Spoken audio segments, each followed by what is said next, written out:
Oke, oke.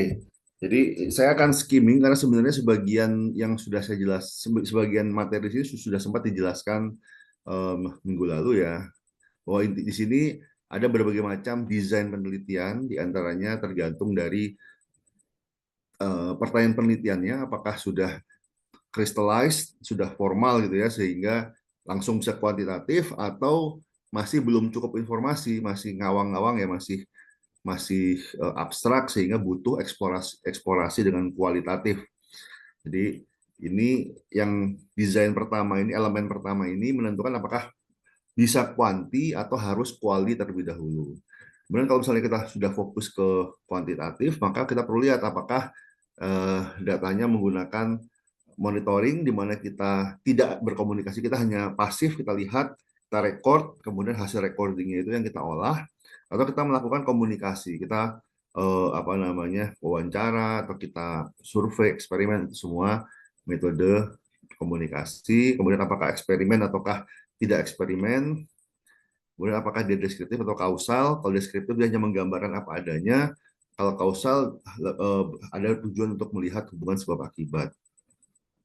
Kemudian dimensi waktu ada satu titik waktu, ada yang longitudinal. Di sini eh, kalau untuk penelitian mahasiswa saya tidak menyarankan ya longitudinal karena butuh waktu yang lama. Kemudian scope-nya apakah dia kasus ataukah statistik. Kemudian setting ini sudah saya jelaskan minggu lalu. Mungkin saya overview aja bahwa secara umum ada tiga, untuk kuantitatif ada tiga besar ya. Bukan berarti hanya tiga ini, tapi mungkin ada yang lain, tapi bukan bukan mainstream gitu ya. Tapi secara umum yang untuk kuantitatif yang mainstream, yang mungkin golden standardnya adalah eksperimen, dan ini identik dengan penelitian kausal, bukan kasual ya, kausal. Beda kausal dan kasual.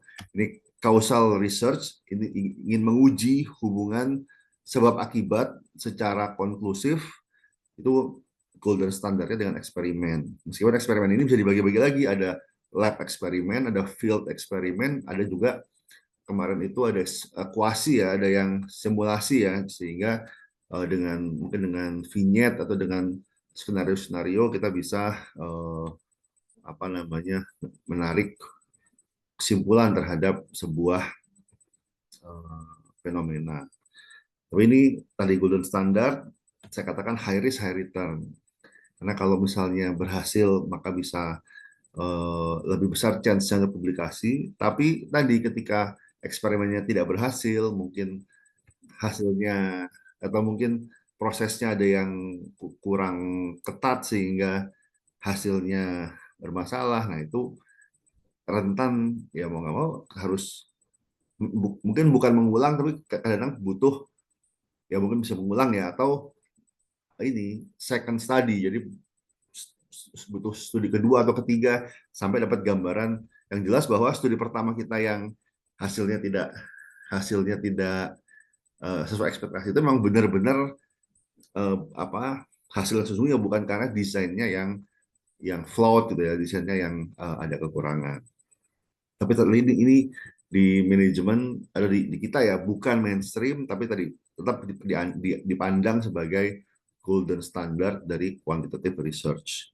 Yang lebih umum adalah survei. Survei ini ya tadi lebih lebih simpel ya. Yang penting dua hal yang penting untuk survei. Yang pertama adalah measurementnya, kuesionernya harus benar. Karena kalau kuesionernya bermasalah, garbage in, garbage out, sehingga sangat detail, sangat hati-hati dalam development kuesioner ini. Nggak boleh bikin sendiri, nggak boleh bikin item sendiri, tapi kita mengadaptasi dari existing measurement dari kuesioner yang sudah ada, sudah pernah dipakai oleh peneliti. Itu pun tetap kita harus validasi ulang. Kita pretest, kita wording test, kita pretest. Setelah bagus, baru kita pakai di main test. Itu poin pertama. Yang kedua adalah samplingnya. Kalau kita salah sampling, ada sampling error, responden yang tidak tepat malah mengisi responden kita itu juga bisa merusak survei. Jadi survei yang baik itu harus ketat di measurementnya dan juga di samplingnya. Dan sebenarnya sampling juga termasuk bahan materi kita hari ini. Kemudian yang kedua adalah secondary data. Secondary data ini promising, menjanjikan ya. selama teman-teman bisa dapat aksesnya. Jadi kendalanya di akses. Karena seringkali eh, kita tahu oh, nih datanya bagus nih, tapi perusahaannya nggak mau ngasih gitu ya. Atau memang nggak boleh ngasih gitu, ada privacy gitu, sehingga mungkin apa namanya ya nggak bisa kita akses gitu ya, sehingga kita nggak bisa juga memperoleh data secara ilegal ya. Kebetulan kita kenal sama sama manajernya, nggak belum nggak dapat izin secara formal, tapi kita bisa dapatkan datanya secara informal, itu nggak boleh, itu tidak etis ya, karena untuk penelitian ya harus formal, harus ada izin tertulis eh, apa namanya terkait penggunaan data. Jadi nggak boleh kita misalnya mentang-mentang kenal dengan yang pegang data, terus kita minta atau eh, kita akses tanpa izin. Baik survei maupun secondary data itu masuknya deskriptif, ex post facto. Yang ini sebenarnya mainstreamnya di keuangan. Kalau keuangan pasti hampir pasti ya menggunakan secondary data. Kalau kita beli pemasaran lebih banyak menggunakan survei. Tapi yang dua ini lebih mainstream dibandingkan yang eksperimen. Tapi kita mengakui bahwa eksperimen itu yang golden standard. Ketika dilakukan dengan baik, maka hasil temuannya itu lebih konklusif karena jelas ada ada tiga syarat hubungan sebab akibat ya. Jadi ada korelasi, ada apa namanya ada order temporal order ya, jadi sebab terjadi sebelum akibat, tidak boleh akibat tidak boleh mendahului sebab. Yang ketiga adalah bisa mengeliminasi confounding variable, jadi hal-hal yang mungkin mempengaruhi hubungan itu dikontrol secara statistik. Apakah survei tidak bisa menguji hubungan sebab akibat? Bisa. Jawabannya bisa, tapi pada derajat confidence, pada derajat kepastian yang berbeda gitu ya. Makanya survei kita hanya boleh menguji hubungan sebab akibat yang sudah ada teorinya. Jadi kita nggak boleh survei uji hubungan sebab akibat berdasarkan intuisi saja atau berdasarkan belum pernah ada penelitian Pak, justru saya mau meneliti karena belum ada penelitiannya. Nah itu eh, nggak boleh gitu ya. Karena kenapa? Karena harus ada referensi, harus ada rujukannya. Kalau kita sembarangan, maka sangat mungkin terjadi apa yang namanya spurious regression, regresi atau hubungan yang terlihat seperti ada sebab akibatnya, tapi sebenarnya nggak ada. Simply karena statistik begitu ya, signifikan. Bisa jadi ada variabel ketiga yang mempengaruhi, ada endogeneity, jadi ada banyak faktor yang membuat seakan-akan signifikan padahal sebenarnya nggak signifikan. Nah itu dapat dieliminasi diantaranya dengan kita eh, apa melandaskan hipotesis penelitian kita ya berdasarkan referensi. Kalau eksperimen juga tetap perlu perlu referensi ya, perlu landasan teori. Cuman tadi karena apa namanya dia lebih ketat dalam proses prosedur pengujiannya, jadi mungkin tidak tidak terlalu butuh teori seperti survei. Tetap butuh teori, tapi biasanya hanya untuk benar-benar background apa uh, background understanding-nya saja, tapi variabel-variabel yang dihipotesiskan itu bisa bisa lebih fleksibel gitu ya untuk kita menghipotesiskan, bahkan kita bisa kita kendalikan karena ya memang variabel independen itu manipulasi dari peneliti. Cuma tadi kalau kita nggak hati-hati, yang kita manipulasikan itu kurang kurang berdampak. Sebagai contoh, ketika saya S3, saya melakukan survei dan eksperimen. Ketika saya melakukan eksperimen, ada tiga ada tiga independen variabel yang jadi stimulus ya. Salah satunya adalah promosi apa bukan kayak promo gitu ya. Dapatkan 3 kali lipat, 5 kali lipat. Jadi eh, apa namanya dengan harga yang sama mendapatkan 3 kali lipat, 5 kali lipat gem atau ya apa virtual currency begitu ya. Dan tadi yang saya salah adalah pada eksperimen tersebut 3 kali lipat, 5 kali lipat itu bukan sesuatu yang wow lagi gitu ya. Jadi kurang kontras gitu sehingga ya ketika itu ya 3 kali 5 kali itu minimum gitu ya. Yang berdampak itu kamu 10 kali. Jadi karena perbedaan stimulusnya kurang tajam antara 3 kali sama 5 kali itu tidak dipersepsikan ada perbedaan yang signifikan oleh konsumen, hasilnya salah satu stimulus yang saya gunakan nggak berefek. Jadi dari 3 stimulus yang saya pakai hanya satu, hanya dua yang berefek. Yang satu ini tidak berefek.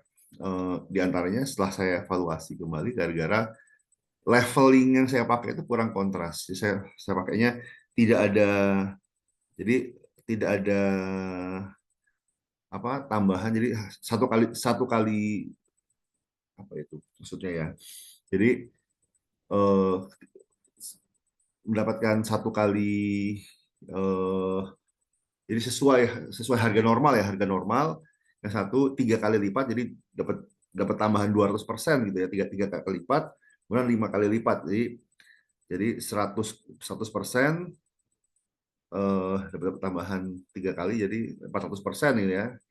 Kemudian tapi tadi karena framingnya 3 kali lipat dan 5 kali lipat itu tidak dipersepsikan cukup berbeda oleh responden, maka ketika dieksperimenkan ternyata tidak berdampak, tidak dapat ditemukan adanya dampak yang signifikan, sehingga ya tadi ya bisa dibilang ya mengurangi kontribusinya ya begitu. Jadi itu yang saya maksud dengan high risk high return. Ketika dilakukan dengan baik, temuannya akan lebih lebih berdampak dan mungkin chance publikasi lebih besar. Tapi kalau ada hal-hal yang overlook gitu ya, kecil, tapi dampaknya itu bisa bisa bisa apa? Bisa cukup besar. Jadi sebagai contoh, eksperimen saya tadi, di antara semua penelitian yang saya lakukan di S3 saya, yang tidak publish cuma eksperimen, yang gagal publish gitu ya. Yang kualitatif publish 2 paper, yang survei publish. Hanya eksperimen yang nggak publish. Di antaranya karena tadi apa namanya ya, on hindsight ya, setelah saya merefleksikan ke belakang ya tadi ada hal-hal yang mungkin bisa bisa dilakukan dengan lebih baik. Dan tadi kalau saya mau publish yang eksperimen tersebut ya saya harus melakukan eksperimen tambahan lagi, eksperimen mungkin kedua atau ketiga untuk memperkuat temuan saya di eksperimen, baru bisa saya publish sebagai sebuah paper. Dan itu ya at this stage sudah nggak worthwhile gitu ya. Sehingga ya tadi saya nggak berencana untuk melakukan eksperimen tambahan untuk menerbitkan hasil eksperimen. Jadi itu high risk gitu ya. Oke, ini survei, ini menggunakan pengukuran yang diukur baik variabel independen maupun variabel dependent. Jadi pada survei semua variabel harus diukur. Makanya sangat penting pengukurannya. Kalau pengukurannya bermasalah, maka hasilnya juga bermasalah, garbage in, garbage out. Dan ini kita pilih responden dengan sampel, kita pilih measurement instrumennya, kuesionernya, kita validasi dulu, kita pastikan apa namanya, kita pastikan valid dan reliable. Setelah itu baru kita measure. Setelah itu lakukan survei dan kita berusaha meminimalisir error baik sampling dan measurement error. Jadi kalau untuk eksperimen dua sumber error yang harus dikendalikan adalah sampling and measurement error. Kemudian ada descriptive research, ini formal penelitian formal yang konklusif, memiliki pendekatan yang terstruktur dan juga hipotesis yang eksplisit. Ini kuantitatif gitu ya. Tapi dia hanya mendeskripsikan fenomena. Kemudian melihat hubungan atau pola antar variabel, tapi apa namanya tadi sebenarnya untuk benar-benar menguji hubungan kausal itu ya masih ada kelemahan gitu ya. Sehingga tadi untuk menguji hubungan sebab akibat golden standardnya tetap adalah eksperimen. Jadi untuk deskriptif dilakukan dengan survei atau secondary data, bisa dengan cross sectional. Di sini satu titik waktu, tapi bisa dibagi menjadi satu kelompok atau multi group. Jadi satu titik waktu bisa kita bedakan antara misalnya laki-laki perempuan atau brand A, brand B, atau misalnya apa ya dipaparkan dengan dua iklan berbeda itu bisa dibagi dengan multi group.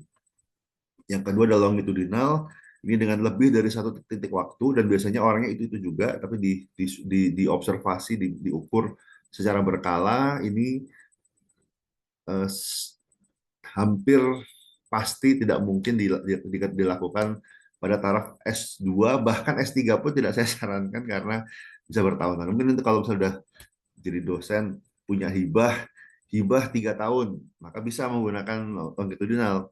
Tahun pertama eh, disurvei, kemudian tahun kedua disurvei lagi, tahun ketiga disurvei lagi, kemudian hasil penelitian 3 tahun tadi direkap secara longitudinal, itu dimungkinkan. Tapi tadi takes a lot of time, takes a lot of money, takes a lot of effort, sehingga sangat jarang sekali. Tapi tadi karena jarang, ya, kontribusinya juga besar gitu ya bagi yang uh, mau ya untuk sacrifice a lot of time and effort untuk melakukan longitudinal study. Dan memang ada hal-hal yang hanya bisa diketahui dengan longitudinal study, di antaranya perubahan, growth atau change itu tidak bisa disurvei, tidak bisa diteliti dengan cross sectional. Karena dengan satu titik waktu ya tidak ada kesempatan untuk grow atau change gitu ya. Jadi benar-benar waktunya konstan. Sedangkan ketika kita menggunakan longitudinal, ada dimensi waktu, sehingga ada growth. Dan itu kita ingin lihat bagaimana bisa jadi bagaimana dampak growth dari mungkin Gen Z gitu ya, over time, pengaruhnya terhadap mungkin marketing variable seperti purchase intention dan lain-lain. Ini sumber-sumber error dalam sebuah survei yang harus dikendalikan, measurement-nya, kemudian ini interviewernya, kemudian ada partisipannya. Di kalau measurement jelas tentang validitas, reliabilitas, kemudian untuk interviewer ini yang paling penting adalah sampling error. Jangan sampai kita mensampel responden yang salah. Yang kalau yang lainnya itu bisa dikendalikan dengan ya harusnya jangan sampai ada. Sebenarnya dengan metode survei online yang ada sekarang itu bisa mengurangi data entry dan juga proses error. Karena seringkali yang menyebabkan dua error ini adalah orangnya, human error gitu ya. Sedangkan kalau yang sampling error ini ya itu bukan human error ya, mungkin dari desainnya, dari implementasinya. Tapi untuk data entry dan proses ini human error bisa dikendalikan dengan tadi otomatisasi dengan implementasi online survei. Sedangkan yang harus dihindari juga adalah partisipan. Ini sebenarnya nyambung dengan sampling error. Sampling error menyebabkan partisipan error. Di antaranya ada lack of knowledge. Jadi kita mensurvei orang yang nggak tahu apa-apa tentang barang yang disurvei atau tentang objek yang disurvei. Ya pasti akan error, sampling error. Gitu. Kita menanyakan halnya pengguna BNPL. Dia sudah menggunakan buy now pay later, terus kita tanya tentang kepuasannya, tentang apa perasaan evaluasi penggunaan dan seterusnya, kemudian continuous intention, tapi dia belum pernah menggunakan BNPL, sementara dia hanya ngisi gara-gara dia lihat oh ini saya kenal dengan ini, saya ngisi, dia mau bantu, dia ngisi padahal dia nggak paham dengan BNPL, dia bukan responden yang seharusnya, ya hasilnya jawabannya akan ngasal, bukan membantu malah mengganggu. Karena respon yang bermasalah tadi orang yang tidak punya knowledge tapi dia ngisi kuesioner asal malah merusak gitu ya. Jadi ya makanya kita perlu melakukan quality control untuk partisipan. Jadi tidak hanya measurementnya yang di quality control, partisipannya pun juga harus dicek ya. Jangan sampai responden yang tidak tepat ngisi. Jadi misalnya kita mau meneliti tentang influencer, tentang virtual influencer. Di awal kita tanya, apakah Anda memfollow virtual influencer ini? Nah, oke. Di akhir sebaiknya ada semacam di akhir kuesioner ada semacam pertanyaan tes. Kalau dia benar-benar follower dari influencer tersebut, dia harus tahu hal tersebut. Misalnya apa? Ya tadi misalnya apa tentang influencernya ya. yang kalau dia tidak follow influencernya dia nggak bisa jawab. Kalau kasus mahasiswa saya, dia meneliti tentang halal blockchain bagi owner dan manajer food and beverage. Jadi owner dan manajer food beverage yang bersertifikasi halal.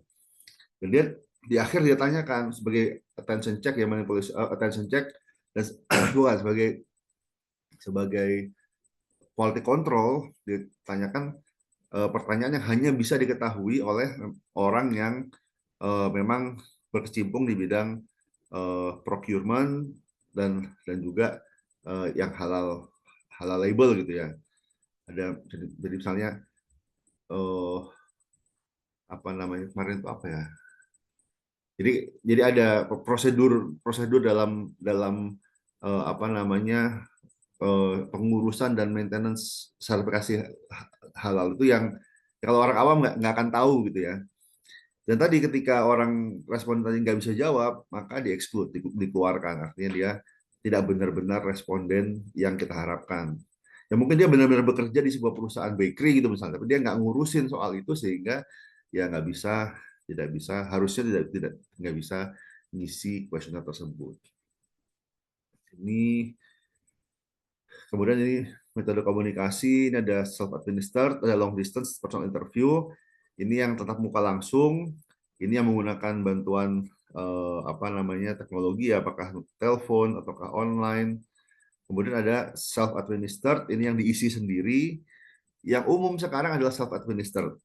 Saya jarang sekali mendapati sekarang ya mendapati ada survei yang menggunakan personal interview atau long distance, kecuali memang respondennya itu eh, apa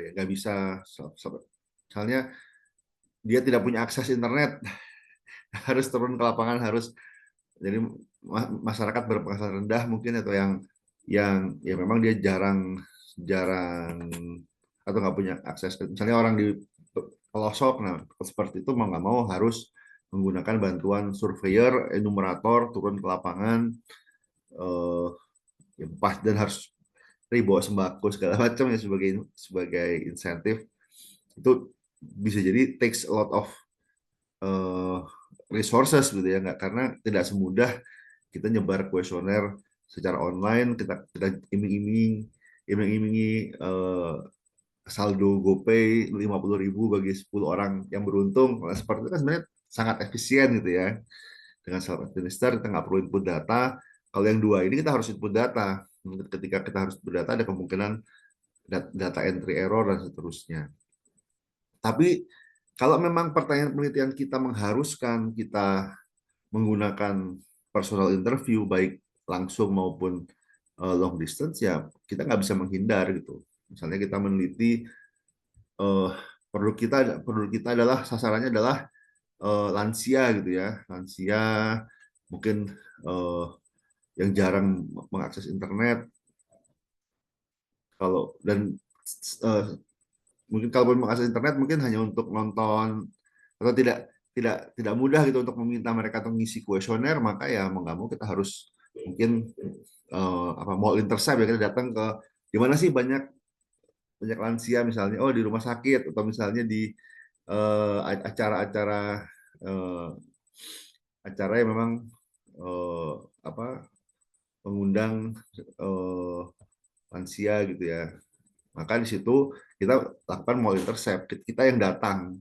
ke responden kita minta kita bantu mengisi kita wawancara itu yang nggak bisa yang lain kalau kita menyasar lansia secara online maka sangat mungkin responnya sangat rendah dan itu pun bias kenapa karena ya lansia yang aktif berinternet kemudian apa namanya eh, apa mau ngisi kuesioner hanya sedikit gitu ya mungkin ada banyak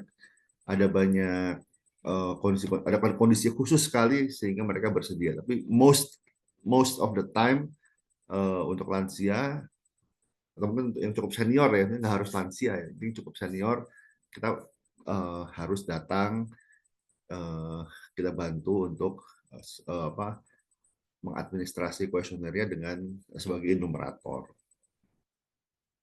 Untuk memaksimalkan partisipasi, show your credibility. Jadi self report, self administered ini positifnya dia efisien, negatifnya dia respon rate-nya rendah. Jadi kalau misalnya eh, kita tidak hati-hati, kita sangat susah dapat respon gitu ya. Sehingga di sini kita perlu menunjukkan kredibilitas kita dengan kuesionernya yang bagus. Jangan ada typo, jangan pakai template basic. Jadi harus ada logonya, logo UI-nya misalnya, ada logo instansi. Semua hal yang membuat kuesionernya terlihat memang kredibel gitu ya.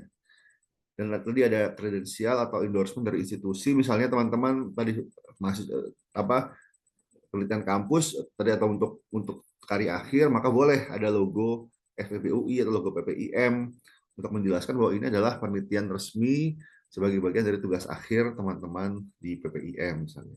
Karena kalau misalnya ada sponsorship dari LPDP, misalnya ini penelitian ada dapat hibah penelitian dari LPDP, ya tampilkan LPDP-nya gitu atau sumber pendanaan yang lain gitu ya. Intinya itu semua menjadi endorsement.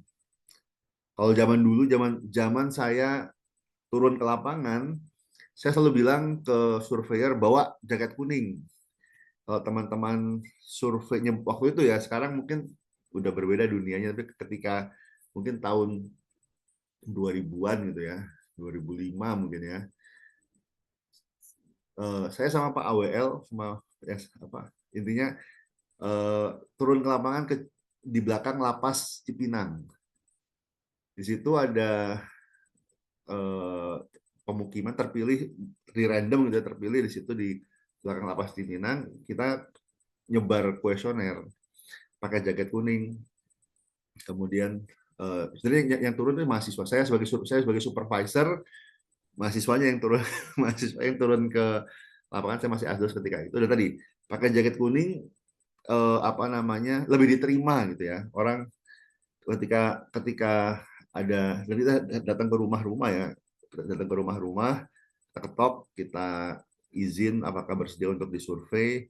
Waktu itu penelitiannya untuk semacam BPJS. Jadi apa ya? Jadi tentang jaminan sosial gitu ya. Tapi waktu itu belum ada BPJS, tapi hasil penelitian itu kemudian dikembangkan, ujung-ujungnya adalah BPJS gitu. Nah, tadi dengan jaket kuning lebih diterima gitu. Tapi hati-hati kalau misalnya pas dekat-dekat pemilu, beda lagi nanti, bisa jadi dikira kampanye gitu. Kayak jaket kuning kira orang Golkar. Tapi intinya ada endorsement, ada efek ya dari endorsement dari institusi. Kemudian ada motivasi, jadi perlu ada insentif. Tapi insentifnya jangan terlalu besar. Insentif terlalu kecil, nggak ada yang mau ngisi. Terlalu besar, ada moral hazard. Orang-orang yang nggak sepantasnya ngisi kemudian tergoda buat ngisi.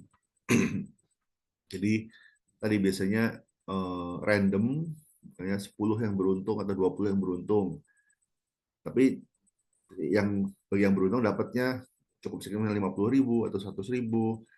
Itu masih oke. Tapi kalau di atas itu khawatirnya malah memancing, menarik orang-orang yang tidak tidak sesuai gitu ya. Kemudian offer to share the result, terutama bagi survei yang bisnis to bisnis ya, kita mensurvei CEO atau mensurvei manager. Kita tawarkan nanti sebagai ini, kalau Pak mau ngisi nanti hasil surveinya akan kita share kepada Bapak. Jadi informasi, jadi bagi manager, bagi CEO atau owner, informasi itu berharga, sehingga ketika kita mau share hasil olah datanya itu menjadi insentif gitu. Kemudian minimize the burden, make it short and easy to fill. Jangan kita bikin kuesioner panjang-panjang, 100 item misalnya. Ya pasti nggak ada yang mau ngisi gitu kan.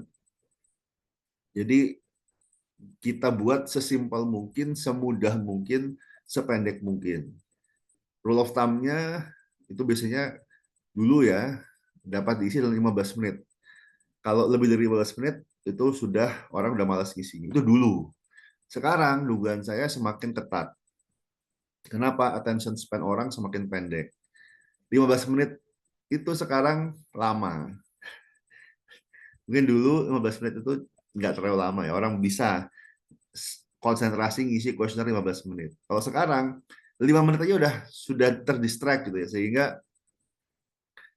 mungkin rule of thumb yang baru, kalau misalnya teman-teman kuesionernya dapat diisi dalam 5 menit, aman. Tapi lewat dari 5 menit, itu semakin lama semakin turun kualitasnya. Mungkin menit ke-6 udah isinya udah mulai ngaco. Menit ke-7 ke-8 ke-10 udah malas. Mungkin udah isinya udah rata kanan rata kiri udah berantakan, sehingga tadi ketika wording test kita minta responden ngisi, terus kita timer berapa lama mereka butuh waktu buat ngisi kuesioner kita. Kalau butuh lama, waktunya terlalu lama, ya artinya mungkin kita perlu sederhanakan kuesioner kita agar lebih simpel. Kemudian mungkin ada hal-hal yang membingungkan, perlu kita kasih keterangan dan seterusnya. Kita berikan instruksi yang jelas, kemudian ya tadi sehingga dapat dikerjakan, dapat diisi dalam waktu ya di bawah 5 menit atau mungkin di bawah 10 menit gitu ya. Tapi mungkin kalau di atas 10 menit sekarang orang sudah tidak apa tidak udah nggak kuat gitu ya, udah terdistract. Kemudian pendekatan lain adalah apa, consideration yang lain adalah tadi beberapa household itu inaccessible. Ketika tidak ada telepon, tidak ada internet, ya mau nggak mau harus turun ke lapangan. Kalau kita survei online, tapi ternyata responden kita ya apa namanya pasti akan condong kepada yang lebih muda ya, biasanya lebih muda, dan yang pasti harus punya internet. Ya sekarang memang internet sudah penetrasinya sudah cukup sudah sangat tinggi ya di Indonesia, tapi masih terfokus di kota-kota besar. Sehingga kalau teman-teman surveinya online, kecil kemungkinan menjangkau kayak di kampung, di pedesaan, di daerah-daerah yang kosong itu tidak tidak tidak tidak terjangkau ya, sehingga memang ya tadi mau nggak mau ujung-ujungnya pasti di kota-kota besar gitu yang sudah punya akses internet dan telepon yang memadai. Kemudian ada limitation on length and complexity. Jadi kita nggak bisa survei yang terlalu panjang, terlalu kompleks. Kalau memang mau nggak mau harus panjang, kita bisa breakdown menjadi beberapa step. Jadi misalnya kita ada 100 kuesioner, 100 item gitu ya. Udah disederhanakan semaksimal mungkin ya, memang modelnya sangat kompleks, hanya bisa 100. Sudah paling kecil. Maka mungkin kita bagi menjadi 2 atau 3 kali sesi. Ya memang ada resiko per sesi apa namanya ada ini ya, ada apa? Ada eh, apa namanya mortality ya. Mortality di sini bukan berarti mati, tapi nggak lanjut gitu. Pasti dalam setiap tahapan pasti ada yang nggak lanjut. Ya tapi itu mungkin lebih pilihannya adalah sama sekali nggak ngisi atau dia ngisinya bertahap, dan tadi mungkin ada dengan resiko sebagian tidak lanjut, maka itu menjadi limitasi yang cukup signifikan. Kemudian ada intrusiveness of communication. Jadi untuk komunikasi sebenarnya kalau kalau yang paling intrusif ya jelas tatap muka ya. Kita datang ke rumah, kita ketok, assalamualaikum, mungkin apa namanya kita itu kita minta ngisi langsung, itu paling intrusif. Tapi responnya kan lebih paling tinggi gitu ya. Sedangkan yang less intrusif tadi kita sebar email atau pasang di sosmed, ya mungkin agak intrusif kalau kita reposting atau kita mungkin kita DM, itu mungkin agak intrusif ya. Tapi in general ya nggak susah bagi responden buat nolak kalau misalnya nggak apa tidak ada waktu atau tidak tertarik, ya tinggal di skip atau tinggal di blok. Jadi sebenarnya tidak seintrusif datang langsung ke rumah atau ke kantor gitu ya untuk mensurvei. Kemudian ada social desirability bias. Jadi eh, apa namanya, pertanyaan itu ada yang memang memiliki, memang by nature-nya bias gitu ya. Misalnya kita kita nanya eh, yang umum ya, yang sering saya wanti-wanti ketika mahasiswa saya bisnis Islam meneliti tentang religiosity, dampak religiosity terhadap perilaku konsumen gitu ya. Saya percaya terhadap apa namanya, surga dan neraka gitu misalnya. Ya itu masih sangat tinggi apa, social desirability biasnya gitu ya, sehingga pasti atau hampir pasti responnya kan rata kanan gitu kan. Jadi wording itu juga kita ingin measure apa, kita ingin hasilnya itu relatif di tengah-tengah gitu ya. Jadi ada yang positif, ada yang negatif, tapi mostly di tengah-tengah, karena distribusi normal itu gendutnya di tengah. Kalau dia menceng ke kanan semua, rata kanan, semua jawabnya 5, 4, 5, 4, 5 gitu, ya nanti jadi konstan, jadi distribusinya berantakan, hasilnya nggak bisa diolah secara statistik gitu. Dan itu kejadian apa namanya, beberapa kali mahasiswa menggunakan pengukuran religiosity yang agak-agak, bukan agak ya, sangat tinggi social desirability biasnya, hasilnya jadi measurementnya nggak valid begitu. Sehingga ketika kita memilih measurement, pastikan measurementnya itu netral gitu ya, jangan jangan terlalu tinggi. Kadang-kadang memang isunya isunya sensitif gitu, tapi tetap wordingnya, framingnya kita harus jaga netral agar tadi masih ada yang mau ngisi selain angka 5 gitu. Misalnya 1 sampai 5 ada yang ngisi 4, 3, 2, 1. Tapi kalau misalnya semua ngisi 4 atau ngisi 5, ya hasilnya nggak bisa kita olah. Artinya measurementnya nggak bagus gitu. Measurementnya tidak bisa mengukur gradasi atau diferensiasi ya. Oke lah, misalnya betul respondennya semua solih-solih gitu ya, solih dan solihah gitu misalnya.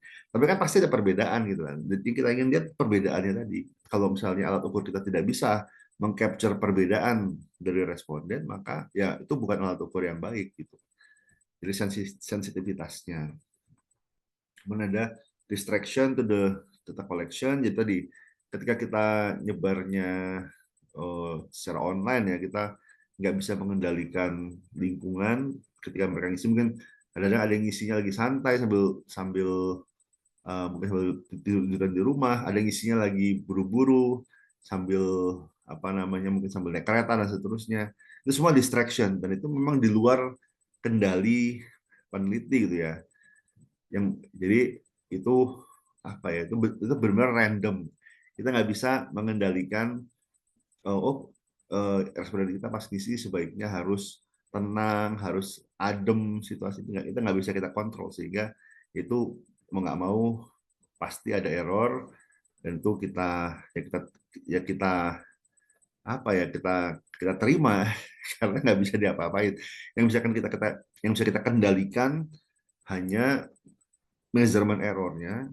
Kita jaga kuesionernya agar jelas, mudah dipahami, nggak terlalu panjang, kemudian mengukur apa yang mau diukur untuk meningkatkan terutama reliabilitasnya, karena distraction tadi itu mengganggu reliabilitas, jadi nggak konsisten.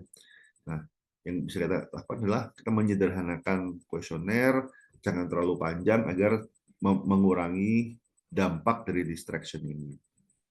Yang terakhir adalah sample size, yang kita tentu ingin sampel yang banyak, tapi pasti ada keterbatasan dari sisi cost and deadline, di waktu dan biaya. Di samping juga sebenarnya terlalu besar sampel size juga membuat statistical power-nya terlalu besar. Kalau statistical power terlalu besar, hasilnya terlalu mudah menerima hipotesis. Jadi semua temuan signifikan secara statistik, tapi secara praktis belum tentu signifikan. Sehingga tadi sampel size itu juga ada batas atasnya ya. Kalau terlalu besar, dia jadinya semua bisa jadi signifikan. Jadi mungkin rule of thumb-nya sekitar 300 sampai 500 gitu ya. Di atas 500 itu sudah semakin mudah menerima hipotesis, sedangkan kalau di bawah 300 mungkin kurang kurang kredibel gitu ya, nggak, atau mungkin dari sisi pengolahan kalau menggunakan sampel PLS kadang-kadang mungkin butuh sampel size yang besar.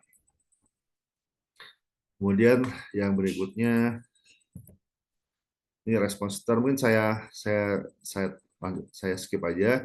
Ini eksperimen, ini penelitian kuantitatif yang melibatkan adanya manipulasi atau intervensi dari peneliti. Jadi peneliti mengintervensi di luar pengukuran. Yang diukur hanya variabel dependent. Ini bedanya eksperimen dengan survei. Pada eksperimen yang diukur hanya dependent variable. Variabel independen dimanipulasi. Kita otak-atik, kita kondisikan gitu ya. Stimulusnya kita kondisikan, terus kita ukur responnya. Dan kita harus mengontrol confounding variable. Ini yang ketiga ini jangan diremehkan. Ini yang menentukan, seringkali menentukan eksperimen yang berhasil dan yang nggak berhasil. Eksperimen yang valid dan yang nggak valid seringkali dari bagaimana kita mengontrol confounding variable. Kenapa? Karena yang kita eksperimenkan itu manusia, bukan bukan bahan kimia gitu ya, sehingga bias itu potensi bias itu sangat besar. Kalau kita tidak bisa menjaga potensi bias dengan baik, hasilnya ada kontaminasi, ada tadi kita gampangnya aja deh, kita mau eksperimen misalnya diskon gitu ya, ada ada konsumen kita kasih diskon beneran, ada yang nggak kita kasih diskon. Ternyata yang dikasih diskon cerita sama yang nggak dikasih diskon, yang dikasih diskon protes. Kok saya nggak dikasih diskon? Yang seperti itu terjadi gitu. Jadi apa namanya, ada boundary, ada batasan ya.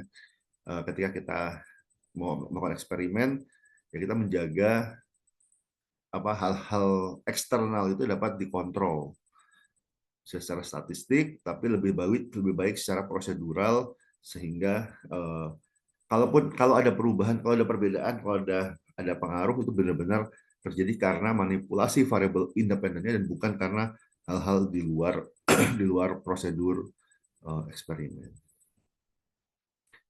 Ini menguji sebab akibat, setidaknya ada satu variabel independen dan setidaknya ada satu variabel dependent. Dan kalau eksperimen juga nggak bisa terlalu banyak, nggak bisa terlalu banyak variabel independennya. Kenapa? Karena eksponensial. Katakanlah kalau kita punya satu variabel independen dengan dua level, dua alternatif ya, misalnya harganya ada dua, ada 1.000 dan 1.500. Atau kurang kurang ekstrim, 1.000 dan 2.000 lah mungkin. Ini pricingnya 1.000 dan 2.000, maka katakanlah kita butuh 30 responden per kelompok, kita ada dua kelompok, kita butuh 60. Kalau misalnya kita ada dua variabel, harga dan misalnya iklan misalnya, jadi ada harganya 1.000, 2.000, iklannya ada, misalnya iklan beriklan nggak beriklan gitu ya. Sudah dua kali itu udah 4. 4 kali 30 udah 120. Kalau ada tiga variabel, jadi harga, iklan, dan kemasan misalnya. Harganya ada dua, iklan ada dua, kemasan ada dua. Dua kali dua kali dua, dua pangkat tiga jadi 8. 8 kali 30 sudah 240. Jadi jumlah sampel yang dibutuhkan itu bisa meningkat eksponensial seiring dengan jumlah variabel independennya. Sehingga biasanya variabel independen untuk eksperimen itu nggak banyak-banyak. Jadi model penelitian untuk eksperimen itu akan terlihat jelas. Dia simple, dia nggak banyak-banyak variabel independennya. Kalau survei bisa jadi sangat banyak variabel independennya, ada mediasinya juga, mungkin variabel dependennya juga ada banyak. Itu lebih kompleks karena memang dimungkinkan, metodologinya memungkinkan model yang kompleks. Pada eksperimen tidak memungkinkan karena model eksperimen itu sangat berdampak pada sampel size-nya, sehingga biasanya ya mau nggak mau dijaga jangan terlalu kompleks. Ini tiga kriteria hubungan sebab akibat untuk eksperimen. Pertama harus ada kovariasi. Ini sudah sebutkan tadi ya, ada korelasi atau kovariasi bahwa perubahan di satu variabel diikuti oleh perubahan di variabel yang lain, bisa positif, bisa negatif. Yang kedua ada temporal precedence, ada order of occurrence, terjadinya ada urutannya, sebab dulu baru akibat. Tidak boleh sebab itu terjadi setelah akibat atau berbarengan dengan akibat, itu nggak make sense. Sebab itu harus terjadi sebelum akibat, sehingga apa namanya uh, urutannya penting. Nah ini yang nggak bisa tercapture dalam survei. Dalam survei yang bisa kita lakukan adalah dalam posisi surveinya kita lakukan variabel independen dulu, variabel mediasi, baru variabel dependent kita taruh, taruh paling belakang. Itu doang yang bisa kita lakukan. Tapi karena isinya berbarengan, secara waktu sebenarnya tidak ada perbedaan waktu, hanya urutan pengisian kuesioner, dan itu nggak cukup, tidak cukup signifikan ya, nggak cukup, tidak cukup kontras gitu, sehingga tadi yang untuk yang kedua ini memang eksperimen itu yang lebih ketat, karena dalam survei, apalagi survei cross sectional, tidak bisa kita ketahui temporal precedence. Yang ketiga adalah non spuriousness. Di sini kita ingin mengontrol ya semua confounding variable. Bisa kita kendalikan menggunakan statistik, jadi kita ukur, kemudian kita kontrol, kita kita kita koreksi ya, kita koreksi dalam pengolahan data. Bisa secara prosedur, memang secara prosedur dijaga konstan. Misalnya kalau saya ingin mengendalikan gender, saya nggak mau ada gender differences, maka bisa kita secara prosedur kita jadikan balance. Misalnya 30 responden kelompok A dan kelompok B, misalnya proporsinya 70-30, maka di dua kelompok harus 70-30, nggak boleh beda.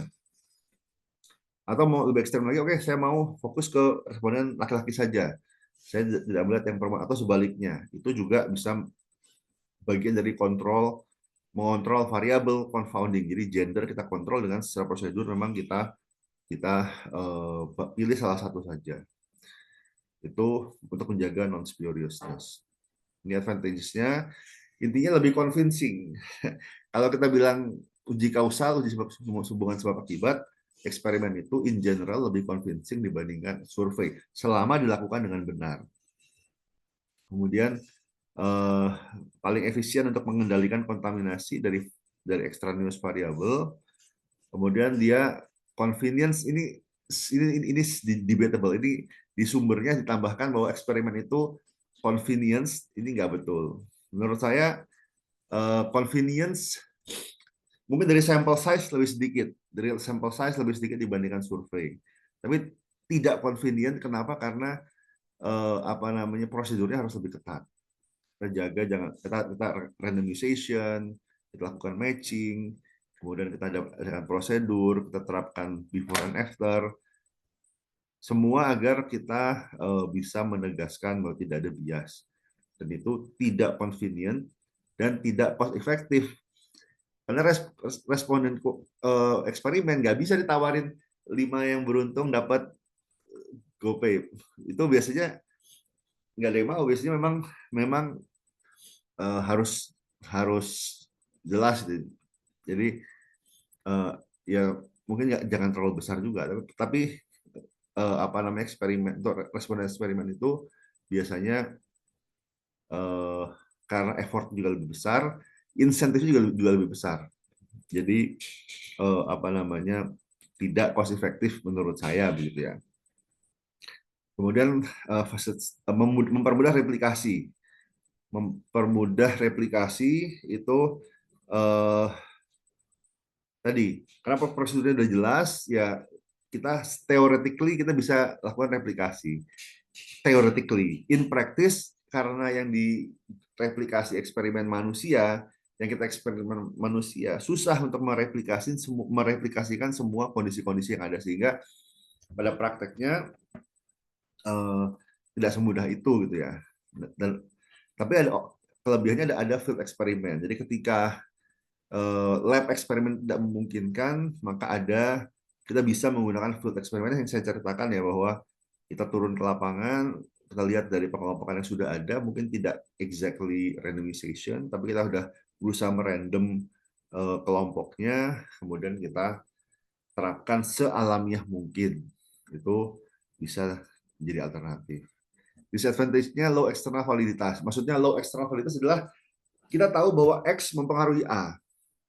Tapi di dunia nyata, selain X, ada mungkin ada 100 variabel yang mempengaruhi Y. Betul, hasil eksperimen internal validity bahwa X mempengaruhi Y, tapi di dunia nyata belum tentu X itu terlihat mempengaruhi Y atau dapat memprediksi Y. Kenapa? Karena yang mempengaruhi Y itu juga ada A, B, C, D, E, F, G sampai W mungkin. Jadi banyak setting banyak konteks-konteks atau situasi-situasi dunia nyata itu yang membuat X tidak dapat memprediksi Y secara real, secara aplikasi. Kenapa? Karena banyak faktor gitu ya. Ketika di lab, di eksperimen, semuanya dikontrol, ketat dikontrolnya sehingga kita bisa jelas bahwa X memang mempengaruhi Y secara statistik signifikan. Tapi di dunia nyata bisa jadi secara praktik tidak signifikan.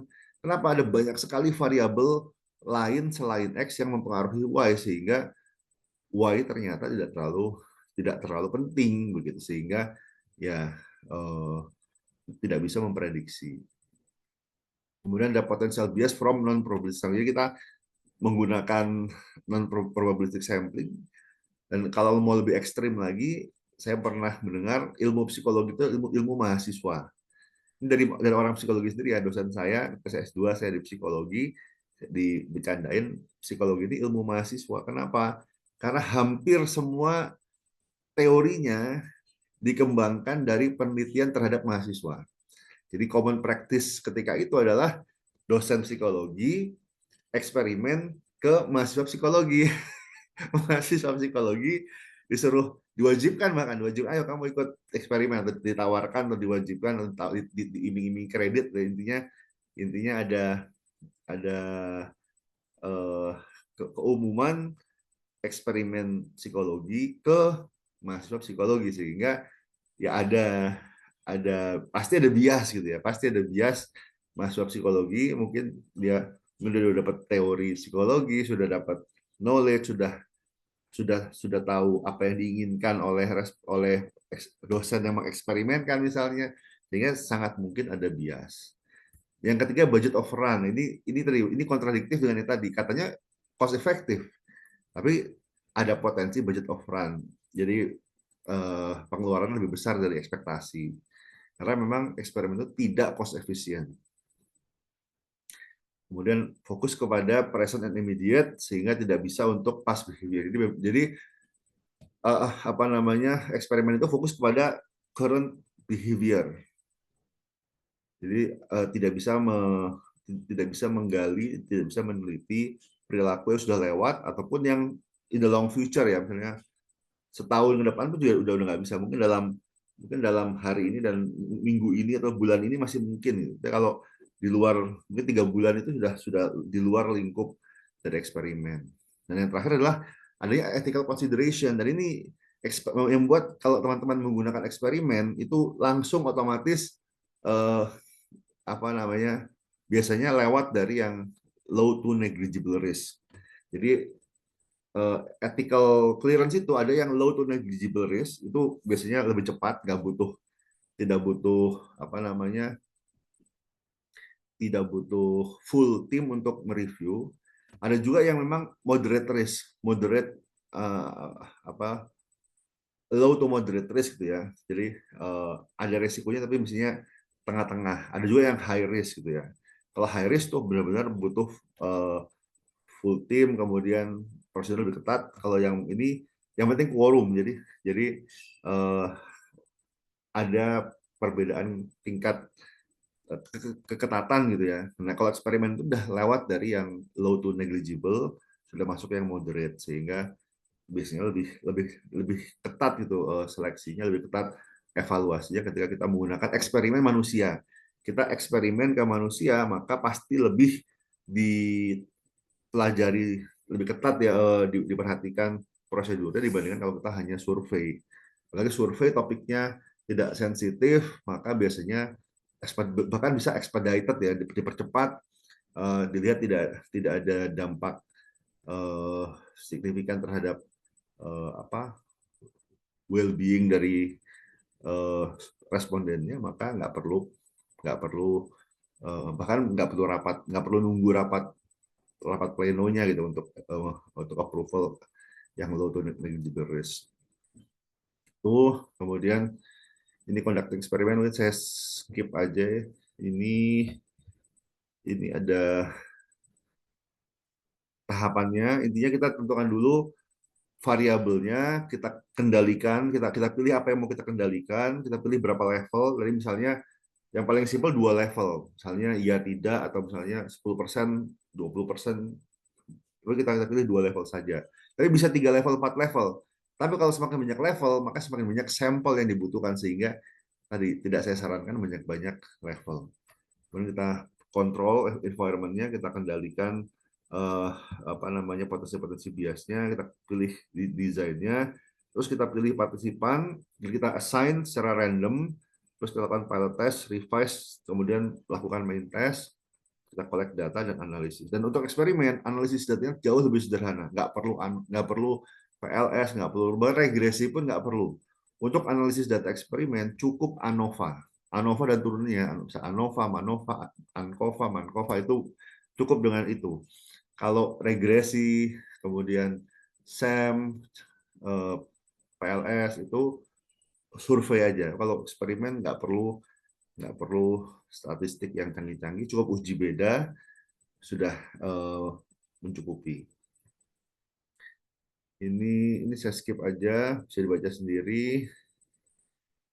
Ini matching. Jadi ini mengelompokkan partisipan eksperimen itu nggak boleh sembarangan. Kalau kita benar-benar mau melakukan eksperimen, kita harus melakukan random allocation, kita acak dan kita matchingkan. Jadi misalnya kita punya ini ada kategorinya ya, ada wanita, ada pria, punya pengalaman nggak punya pengalaman bisnis, kemudian ada pelatihan di bidang training, nggak ada pelatihan. Ini kita ada tiga atribut, masing-masing 2 level, jadi ada 8 kelompok. Maka 8 kelompok ini harus terrepresentasi dalam 3 kelompok eksperimen kita. Ada experimental group 1, 2, dan control group. Control group ini yang dikasih placebo. Nggak dikasih apa-apa, tapi seakan-akan. Jadi misalnya kita punya video 3. Yang satu video misalnya iklan ya. Video iklan yang ada disclosure statement-nya. Ada video iklan yang tidak ada disclosure statement-nya. Ada yang ketiga ini nggak dikasih video iklan, dikasih video edukasional, ya, dokumenter gitu ya. Tapi tetap perlu, karena tadi kita ingin melihat apakah perbedaan antara 2 experimental group ini terjadi karena variabel independen yang dimanipulasi, atau simply terjadi karena maturation ya, jadi simply karena kecapean atau karena perubahan alamiah dan seterusnya, atau random. Itu semua dilihat dari control group. Kalau di obat-obatan, di farmasi, tadi control group itu pasiennya dikasih pil apa ya namanya itu, pil tepung ya, pil gula gitu. Jadi yang nggak ada obatnya, bukan obat gitu. Cuman seakan-akan dia minum obat gitu. Itu masalah etikanya. Ada orang sakit nggak dikasih obat, malah dikasih pil tepung kan. Dan tadi diharapkan tidak ada perubahan. Kalau yang sakit tadi dikasih placebo malah sembuh, artinya yang sembuh bukan karena obatnya, mungkin karena sugestinya. Sehingga sebenarnya yang masuk kontrol grup itu boleh dibilang dirugikan gitu ya. Tapi tadi itu dibutuhkan, peran mereka dibutuhkan, dan itu kita random di awal sehingga ya mungkin tadi maslahatnya lebih besar daripada mudorotnya. Dan itu juga ada konsen di awal sehingga ya dalam dunia medis, pemberian placebo bagi kontrol grup itu ya diterima. Meskipun tadi kalau saya misalnya saya sakit kemudian ikut eksperimen obat ya, saya berharap saya nggak masuk kontrol grup karena saya ingin mendapatkan treatment gitu kan. Tapi ya itu makanya etika itu penting sekali dalam penelitian, apalagi yang melibatkan eksperimen ya, karena ya pasti ada treatment yang mungkin kalau dibuka secara transparan pasti merasa dirugikan. Eh, misalnya eksperimen pemberian insentif gitu misalnya. Ada yang insentifnya 1.000, ada yang 10.000 ya. Kalau misalnya yang 1.000 tahu, kalau yang kelompok lain kasih 10.000 pasti komplain gitu kan. Jadi apa namanya? Yaitu tantangannya yang melakukan eksperimen. Ini beberapa desain riset eksperimen, ada pre-eksperimen, ada true eksperimen, ada field eksperimen. Kalau pre-eksperimen ini sebenarnya eksperimen yang kuasi gitu, atau yang tidak benar-benar eksperimen. Ini dia misalnya hanya post test saja, hanya sekali pengukuran, tidak ada pretestnya, atau tidak ada control group. Jadi kalau tidak ada control group itu bukan eksperimen gitu ya. Atau static comparison. Jadi sebenarnya ada ini after only case study, ini bukan eksperimen. Jadi hanya treatment kemudian kita tes dampaknya. Ini bukan eksperimen. Ya, ini one group pre-step ada sebelum dan sesudah, tapi hanya satu kelompok, tidak ada kelompok kontrol, maka ini bukan eksperimen, masuk pre-eksperimen. Ada statik. Jadi apa namanya? Yang satu diukurnya pada ini apa namanya? Ada dua kelompok, tapi yang ini diukur pada waktu berbeda. Ini treatmentnya, ini diobservasi, kemudian yang ini sebenarnya nggak masalah mau di sini mau di sini, intinya ada dua kelompok. Yang beda adalah tidak ada randomization, nggak diacak. Kelompok O1 dan O2 tidak diacak, hasilnya pre-eksperimen. Nah, ini pre-test, post-test, control group design. Yang ini, maaf, yang ini adalah control group. Ini control group, tapi tidak diukur sebelumnya dan tidak ada randomization. Yang ini dia ada sebelum dan sesudah, ada kelompok kontrol yang nggak dikasih treatment. Ini X ini treatmentnya, dan ada R depannya maksudnya di random. Jadi saya di random apakah saya masuk kelompok treatment ataupun kelompok kontrol. Maka ini baru bisa dikatakan true experiment. Ada yang post test only control group design. Jadi ini hanya post testnya aja. Tidak pakai pretest, tapi ada control group dan ada randomization. Jadi yang membedakan ini dengan yang sebelumnya tadi, yang static adalah adanya randomization. Maka ini bisa masuk true experiment. Ada juga non-equivalent control group design. Nah, ini field experiment. Apa bedanya? Bedanya adalah tidak ada randomization, tapi biasanya yang di random adalah groupingnya. Contohnya mahasiswa saya, dia meneliti dampak iklan kids influencer terhadap persepsi dan purchase intention anak-anak. Dia menelitinya ke siswa beberapa sekolah ya, ada satu atau dua sekolah yang sudah bersedia bekerja sama, tapi dia nggak bisa random individu siswanya, dia hanya bisa random kelasnya. Jadi satu sekolah ada 6 kelas ya, atau mungkin ada mungkin nggak semua kelas, mungkin kelas 4, 5, 6 ada masing-masing ada dua, jadi ada 6 kelas gitu ya, ada 6 kelas, kemudian dia random menjadi 2 atau 3 kelompok treatment dipaparkan kepada per kelas, dipaparkan ke video yang berbeda. Nah, itu masuk field eksperimen. Bedanya adalah tidak ada R di depannya. R itu randomization. Jadi kalau teman-teman ingin melakukan true eksperimen, yang pertama adalah harus ada control group. Harus ada kelompok pembanding yang tidak dikasih treatment. Dia hanya dikasih placebo, seakan-akan ada treatment tapi nggak ada treatment. Yang kedua harus ada randomization, ada pengacakan. Dan pengacakan ini bukan cuma di level kelas atau kelompok, tapi sampai individu. Jadi per individu punya chance yang sama untuk masuk kelompok treatment atau kelompok kontrol. Ini ada separate sample, pretest post-test design. Ini apa namanya tadi ada randomization. Yang ini ada pretest di satu kelompok, tidak dikasih apa treatment, tapi di kelompok yang lain dikasih treatment dulu, baru dikasih baru diukur, di observe gitu ya. Ini bisa masuk field eksperimen. Kemudian ada grup time series di random, kemudian dibagi dua, diukur over time. Kemudian tadi ada satu kelompok yang ada measurement-nya, ada treatment-nya, ada yang enggak. Jadi ini dua kelompok, ini yang control group, ini yang treatment group, ada randomization, tapi diukurnya over time, maka ini masuknya juga field experiment. Tapi ini tadi sebenarnya lebih ketat daripada true experiment. Kalau true experiment biasanya hanya before and after, ini before ada beberapa, after ada beberapa, tapi jatuhnya tetap field experiment. Ini untuk ini contohnya. Ini saya skip aja. Sekarang kita masuk sampling.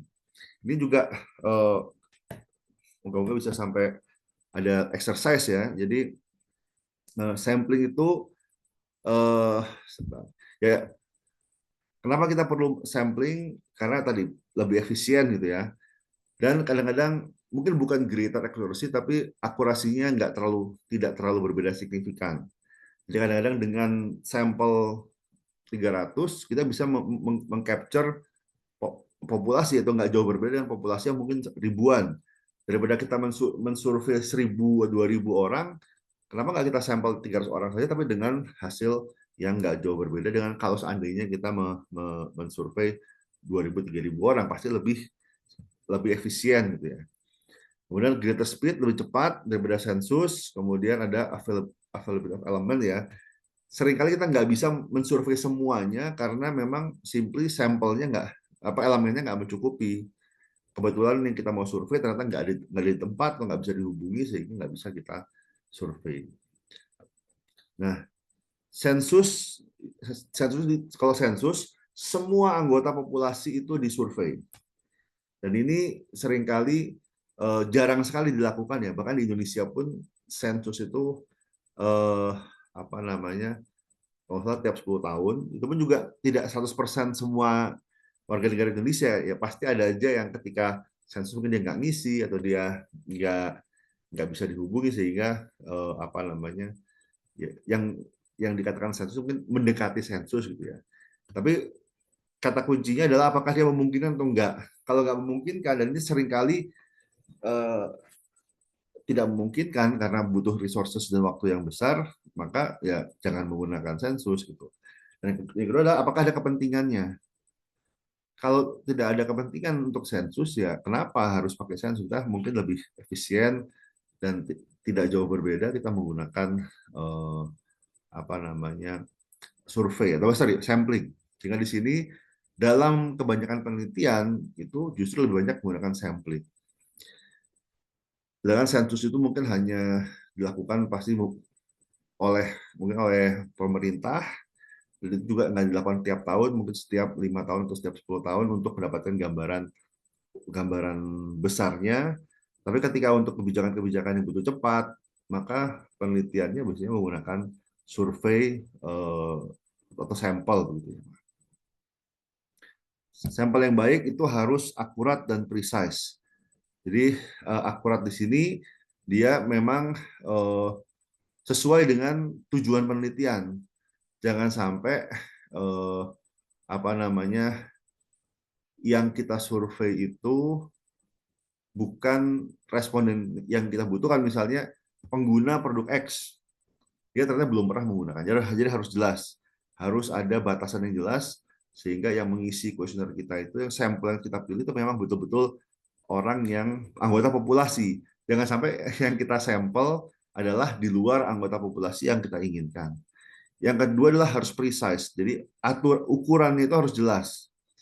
Ini yang sering saya permasalahkan, misalnya mahasiswa menggunakan kriteria sampel pengguna aktif. Pengguna aktif itu apa batasannya? Apakah pengguna aktif itu harus selalu menggunakan tiap detik, ataukah dia dalam sehari paling nggak sejam, dalam sebulan paling nggak 3 hari misalnya. Jadi ukurannya harus jelas, harus dapat terukur gitu ya, sehingga tidak ambigu. Ini sampling design. Ini tipenya secara umum ada 2 tipe sampling, ada probabilistik dan non probabilistik. Yang golden standard adalah yang probabilistik. Tapi yang lebih banyak kita lakukan adalah yang non probabilistik, simply karena probabilistik ini ada kriteria yang susah diperoleh, yaitu sampling frame. Untuk dapat melakukan probabilistic sampling, kita harus punya daftar semua anggota populasi. Kalau SDM atau kalau pemerintah misalnya mungkin jelas, oke, ada daftar NIK gitu, jelas ada angkanya. Tapi kalau kita konsumen produk aqua gitu ya, kita nggak punya daftarnya. Siapa yang punya daftar? Dan pasti berubah-berubah kan. Mungkin saya sekarang beli aqua, besok saya belinya minerale itu misalnya. Jadi susah untuk melakukan apa namanya random sampling, simply karena tidak dapat diperoleh kerangka yang konsisten begitu. Tapi kalau misalnya daftar misalnya pasien di sebuah rumah sakit, itu bisa bisa diperoleh random sampling selama teman-teman dapat aksesnya ya terhadap daftar registrasi pasien, kemudian dari situ mungkin di random. Misalnya kita ingin meneliti tentang continuum intention di sebuah rumah sakit atau di perusahaan asuransi misalnya, nah itu bisa dilakukan random sampling. Tapi in reality juga susah dapat datanya gitu ya. Nggak semua perusahaan bersedia memberikan data tersebut, sehingga ya tadi ujung-ujungnya kembali lagi penelitian-penelitian kita jarang sekali yang menggunakan random sampling. Yang lebih mungkin adalah non-random sampling. Tapi di sini yang perlu diperhatikan, untuk non-random sampling ini, yang jangan dilakukan adalah confidence sampling. Kenapa? Karena confidence itu dia unrestricted, dia paling tinggi sampling errornya. Karena dia fokus pada yang penting mau ngisi, yang penting bisa ngisi, tapi tidak dilihat dari sisi apakah dia layak untuk mengisi, sehingga seringkali yang confidence sampling ini ya beberapa jurnal bahkan sudah menolak, otomatis auto reject ya. Kalau misalnya teman-teman menggunakan confidence sampling dalam penelitian, maka otomatis ditolak submissionnya, sehingga saya tidak menyarankan teman-teman menggunakan confidence sampling untuk tesisnya. Tapi kalau yang lain purposive, ini judgment quota nggak ada masalah. Snowball, beberapa jurnal juga mengelompokkan snowball dengan convenience. Tergantung ya, kalau misalnya snowball di sini memang karakteristiknya dia khusus, ada komunitas, berbasis komunitas, maka mungkin masih dapat diterima. Tapi kalau sebenarnya bukan perilaku yang berbasis komunitas, tapi dipaksakan dengan snowball untuk convenience, maka bisa jadi pengelompokannya sama dengan convenience. Kalau purposive di sini ada judgment dan kuota. Judgment di sini adalah tadi ada kriteria, ada screening question. Selama ada screening question, itu bukan convenience, itu udah masuk judgment. Tapi judgment di sini tidak ada kuotanya, tidak ada minimum berapa. Sedangkan kalau kuota itu sudah ada jumlah sampel minimum berbasis proporsi tertentu. Misalnya kita mau 50% responden kita 50% laki-laki, 50% perempuan misalnya. Atau misalnya ada 3 jenis brand, maka responden kita sepertiga brand A, sepertiga brand B, sepertiga brand C, itu bisa masuk kuota sampling. Kalau probabilistik di sini yang ini golden standardnya ya di kalau bisa itu diutamakan. Cuman yang mana yang dipakai tergantung dari karakteristik populasinya. Kalau karakteristik populasi kita homogen, tidak ada variasi di dalam populasi, itu tidak banyak variasi, relatif seragam, maka yang paling baik adalah simple random. Kita acak aja langsung, kita peroleh ambil 30 atau ambil 40 tanpa memperhatikan karakteristik atau atribut. Tapi kalau populasi kita itu punya atribut atau punya karakteristik yang heterogen, maka kita tidak disarankan menggunakan simple random. Misalnya kita punya responden populasinya ada pria ada wanita gitu ya. Terus kita lakukan simple random dan kita tahu ada perbedaan gender yang signifikan. Jadi gender itu faktor yang signifikan. Kita lakukan simple random, bisa jadi yang kita sampel itu kebanyakan laki-laki atau kebanyakan perempuan, karena kita randomnya secara simple random, nggak kita lihat gendernya. Maka di sini kita bisa menggunakan stratified. Di stratified itu kita membagi dulu populasi berdasarkan karakteristik, misalnya gender, tapi nggak hanya gender, bisa juga pendidikan, bisa juga sosial ekonomi status. Jadi ada banyak kriteria yang bisa dijadikan sertifikasi, tapi intinya kita sertifikasi dulu, baru kita lakukan simple random per sertifikasi. Misalnya tadi kita butuh 30 responden, 15 laki-laki, 15 perempuan, maka kita bagi dulu. Responden laki-laki kita random 15, responden perempuan kita random 15. Kita peroleh 30 dengan kriteria 50-50 antara laki-laki dan perempuan. Yang berikutnya adalah sistematik. Kalau sistematik itu kita random, kita random starting point-nya aja. Kita punya daftar 1 sampai 120, kita ingin ambil 30. Jadi untuk setiap 4 responden kita ambil 1. Jadi kita random starting point-nya 1 sampai 4 kita random, katakanlah kita punya angka 3.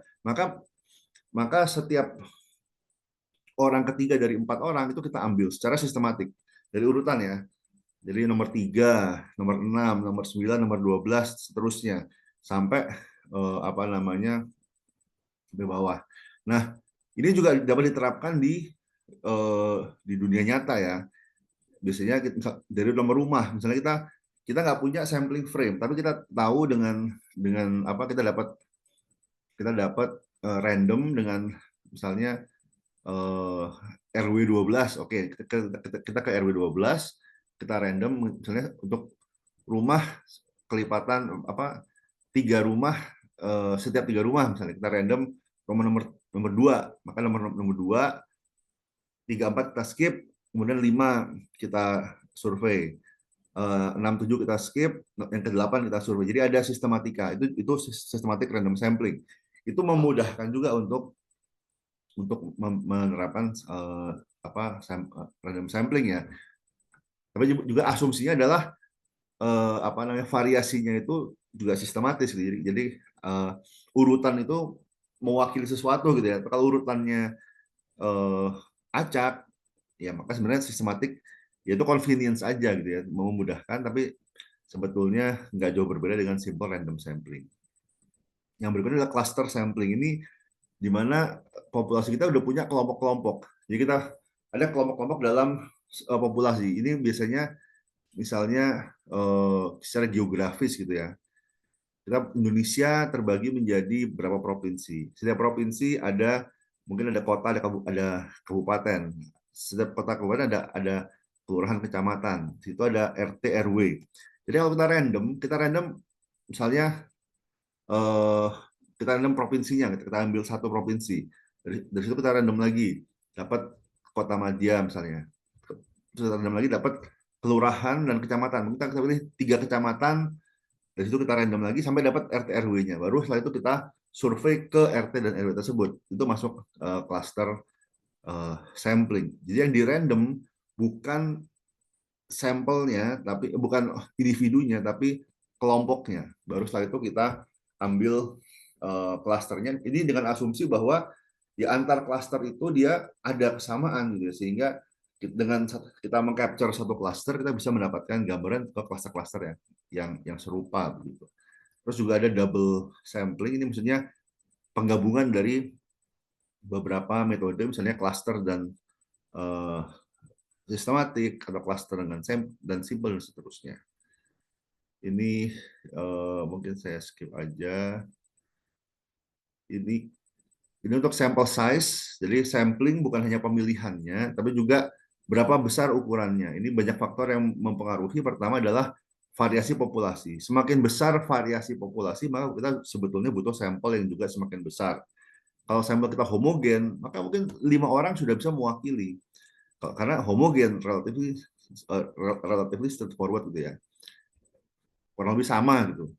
Tapi kalau masing-masing orang berbeda-beda, ada perbedaan usia, ada perbedaan income, perbedaan pendidikan, maka 5 orang mungkin nggak cukup, karena kita ambil 5 orang ada tipe-tipe responden yang tidak terwakili, sehingga kita perlu menambah responden kita untuk agar terwakili semua elemen dari populasi. Kemudian ada desired precision, kita seberapa akurat kita ingin mendapatkan hasil penelitian kita. Ya, semakin mendekati populasi akan semakin akurat, tapi tadi semakin tidak cost efisien, sehingga di sini kita menyeimbangkan antara sampel size yang besar tapi juga tidak terlalu besar sehingga nggak lagi cost efisien dan juga apa namanya ya kalau itu apa namanya eh, tadi mungkin penambahan jumlah sampel tidak belum tentu meningkatkan presisi secara signifikan. Ini juga berpasangan dengan small error range.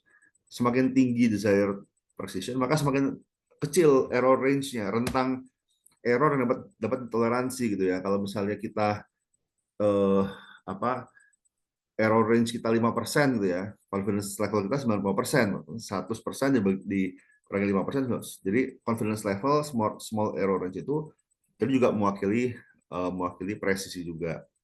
Semakin tinggi desired precision, maka semakin rendah error yang dapat ditoleransi dan juga semakin harapannya semakin tinggi confidence level yang memang kita dapatkan gitu ya. Yang terakhir, number of subgroup ini juga terkait dengan population variance. Dalam sebuah populasi kadang-kadang ada populasi dalam populasi dan ini juga sebetulnya saya pribadi tidak terlalu apa ya, tidak terlalu mendukung atau ketika kita tahu ada subgroups, maka sebaiknya analisisnya itu fokus ke level subgroup. Jangan menggabungkan dua subgroup yang berbeda. Karena seringkali nanti distribusinya tuh nanti akan berbeda gitu ya. Saya pernah mendapati ada mahasiswa dia datanya berantakan. Modusnya ada dua. Modus dari puncak distribusinya itu ada yang tinggi dan rendah. Jadi ternyata dia meneliti dua kelompok. Ada dua kelompok, saya lupa apa dua brand berbeda, tapi digabung jadi satu. Dua brand berbeda digabung jadi satu. Hasilnya ternyata ada perbedaan distribusi data ya. Jadi ketika digabung distribusi datanya jadi berantakan, jadi nggak normal datanya. Nggak normal bukan berarti karena eh, datanya nggak normal, tapi karena ada data yang normal dari dua kelompok berbeda digabung jadi satu. Dan yang satu condong ke kanan, satu condong ke kiri. hasilnya hasilnya tidak normal ya sehingga tadi waktu itu menggunakan CBSEM harus butuh asumsi distribusi normal, datanya nggak normal ya akhirnya tidak valid akhirnya. Tapi setelah dilihat, setelah dibagi menjadi dua kelompok jadi normal. Yang herannya adalah setelah dianalisis terpisah itu kenapa kadang-kadang kita perlu melakukan multi group gitu ya. Karena kalau kita ada dalam satu analisis kita menggabungkan dua atau lebih kelompok sekaligus, padahal sebenarnya dua kelompok itu masing-masing ada perbedaan antar kelompok, maka dan perbedaan kelompok itu tidak dikontrol, maka jadi confounding variable. Jadi membuat seakan-akan jadi nggak signifikan atau jangan terlihat jadi signifikan padahal eh, signifikannya simply karena ada perbedaan kelompok. Dan itu yang harus dihindarkan. Kita ingin apa namanya ya tadi kalau bisa setiap subgroup terwakili dan kalau bisa analisisnya terpisah jangan digabung. Jadi kalau kita tahu populasi yang mau kita teliti itu ada 3 subgroup, maka yang lebih baik adalah kita gunakan multi group ke 3 kelompok tersebut. Jangan digabung jadi satu pengolahannya. Kenapa? Karena ketika digabung jadi satu, karakteristik yang berbeda, maka apa namanya dampaknya pun juga berbeda. Apalagi kalau ada misalnya ada kelompok yang over represented, ada kelompok yang under represented, itu juga malah bisa menimbulkan bias terhadap populasi. Mungkin penelitian kita lebih banyak ke grup A, padahal mungkin di lapangan yang lebih banyak grup B misalnya. Kita menarik kesimpulan dari grup A terhadap populasi yang dominan grup B, maka pasti hasilnya jadi bias. Itu yang harus kita garis bawahi. Ini bisa dibaca sendiri. Ini sudah saya sampaikan overview-nya. Mungkin kita langsung saja. Sebentar, ini area sampling, double sampling. Ini non probability sudah saya overview. Nah ini untuk sample size ada banyak sebenarnya, nggak cuma ini ya, tapi ada diantaranya ada DeVos et al ini sebagai kriteria untuk sample size berdasarkan jumlah populasi berapa persen atau kira-kira berapa responden yang dibutuhkan. Ada berdasarkan sample size, ada yang 10 kali atau 5 kali dari hair. Ada juga menggunakan G-power gitu ya. G-power. Jadi kalau teman-teman menggunakan G-power harus paham juga ini apa maksudnya, apa maksud dari apa namanya asumsi-asumsi yang digunakan dari G-power. Mungkin ini untuk apa namanya materinya. Sebelum kita masuk diskusi, udah lewat jam 11. Mungkin diskusinya kalau gitu saya push ke di luar kelas ya. Silakan didiskusikan di luar kelas. Sekarang saya ingin masuk ke simulasi atau latihan untuk sampling. Ini harapan saya eh, apa bermanfaat gitu ya buat teman-teman. Ini ada di Emas ya. Silakan bisa di-download kalau mau latihan sendiri. Ini contoh saya merandom, kita ada 120. Ini populasinya 120. Kita ingin random 30. Kita melakukan simple random sampling. Maka kita bisa menggunakan rand, kita kasih kurung, ini keluar angka random. Jadi rand, buka kurung, tutup kurung, itu muncul angka random. Kita drag ke bawah, terus kita copy, kita paste as value. Karena kalau kita nggak paste as value, dia randomnya berubah-ubah terus. Kemudian setelah itu kita sortir data, kita sort berdasarkan tipe random, misalnya dari yang paling kecil, terserah kita apakah paling besar ke kecil atau kecil ke besar, katakanlah dari besar ke kecil, kita klik OK. Kemudian di sini kita kasih ini, kita pilih 30.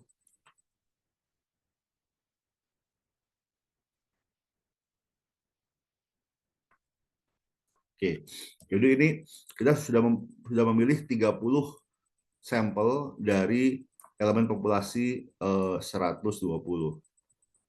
Ini menggunakan simple random sampling ya.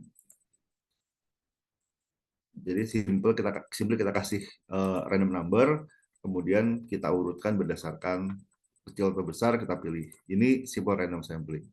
Yang kedua adalah stratified. Katakanlah ada dua kelompok gender misalnya ya. Ada 120 responden. Kita mau lihat. Di sini kita lihat dulu. Sini kita count if. Count if. Ini 1. Jadi ada 56 laki-laki, ada perempuannya ada 120 dikurangi 56.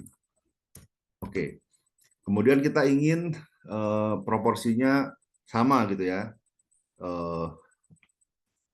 Kita ingin dibagi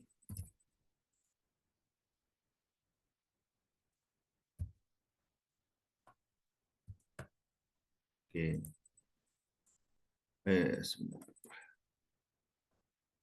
Karena kita bulatkan ini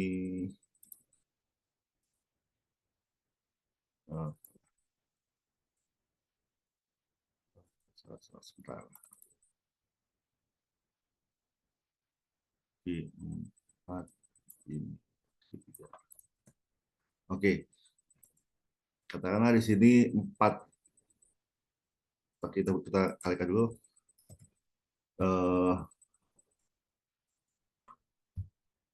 Dikali 30, yang ini dikali 30.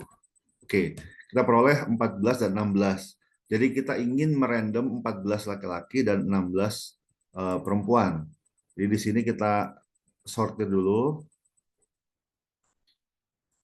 Kita data, kita sort berdasarkan gender. Berdasarkan gender. Kemudian di sini kita random, bisa tambahkan lagi.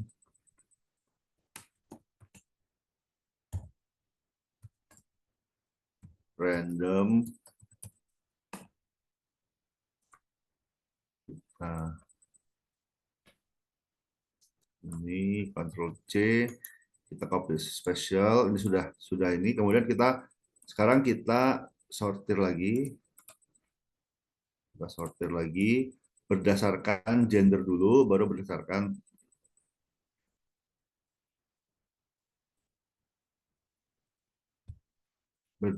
gender. Kemudian kita add level berdasarkan random, kita pilih dari yang smallest to largest.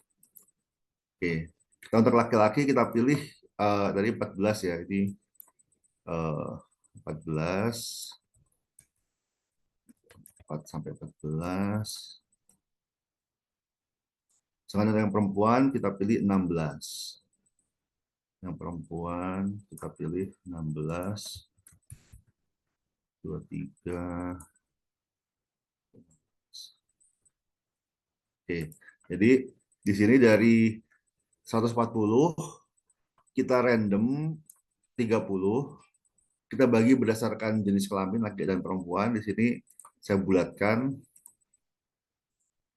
saja jadi 14 dan jadi 16.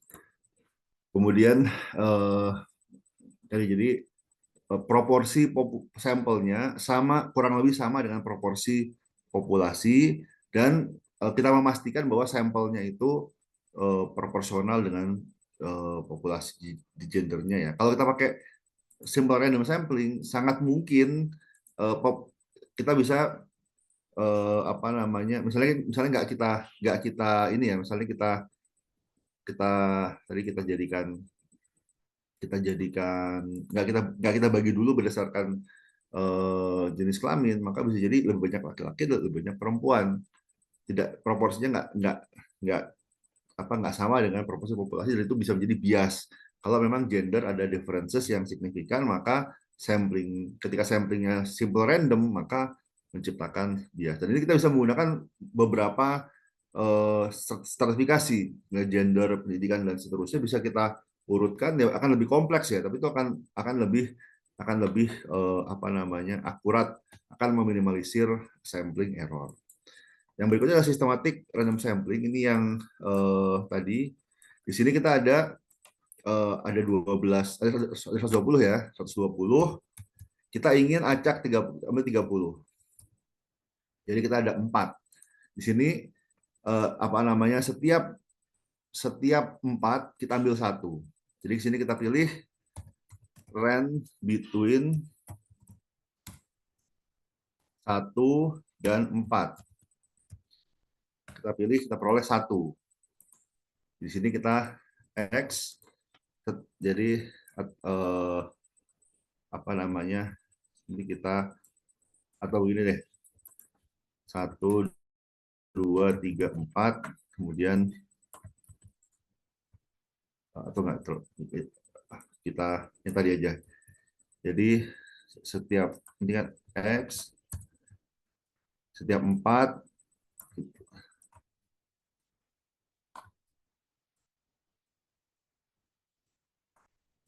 Oke, jadi di sini kita peroleh range between di random kita peroleh 1, maka tadi setiap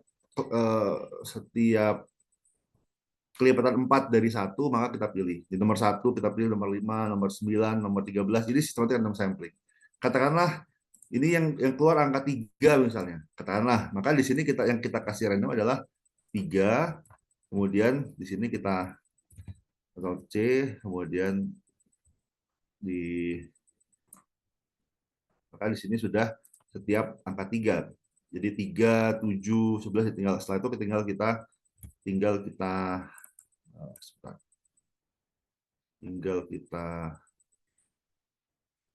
sort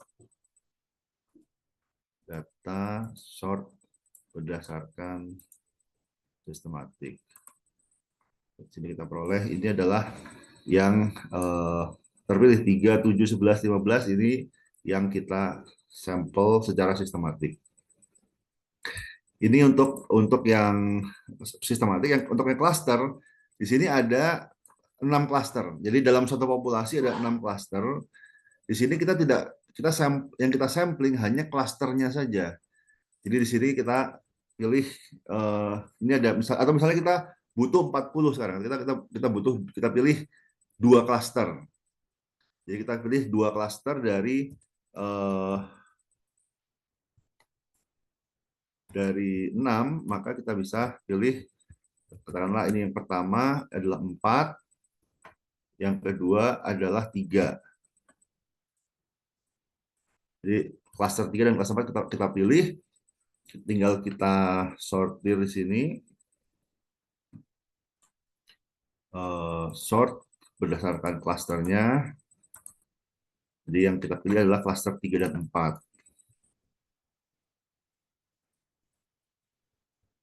Kita pilih semuanya, semua anggota klasternya 3 dan 4, ini kita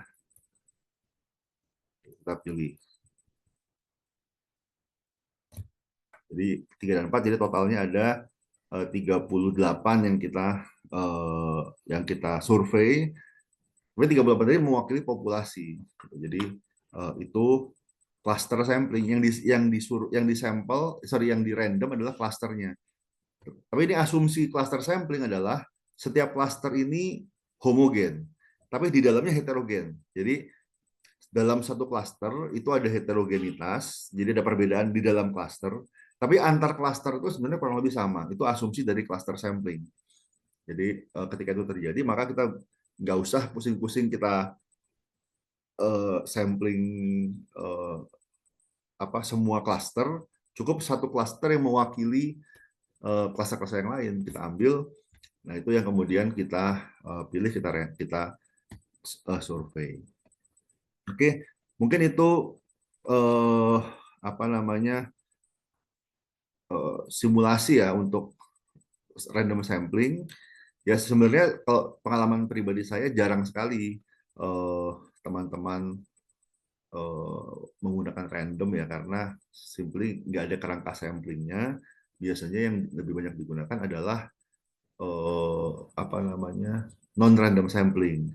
Tapi di antara non random sampling yang jangan dilakukan adalah yang convenience, karena dia yang paling mudah tapi yang paling tinggi sampling errornya. Dan beberapa jurnal sudah mengatakan kalau paper yang menggunakan convenience otomatis kami tolak gitu. Sehingga tadi jangan menggunakan convenience, sebaiknya jangan menggunakan convenience untuk penelitian teman-teman, untuk proposal, apalagi buat tesis nanti jangan menggunakan convenience. Kemudian mungkin yang terakhir ya di sini untuk diskusi, mungkin waktunya udah mepet, jadi diskusi silakan dilakukan di luar kelas, jadi tidak harus di dalam kelas. Tapi apa yang harus didiskusikan yaitu di pertemuan ke-11 ini, sebentar.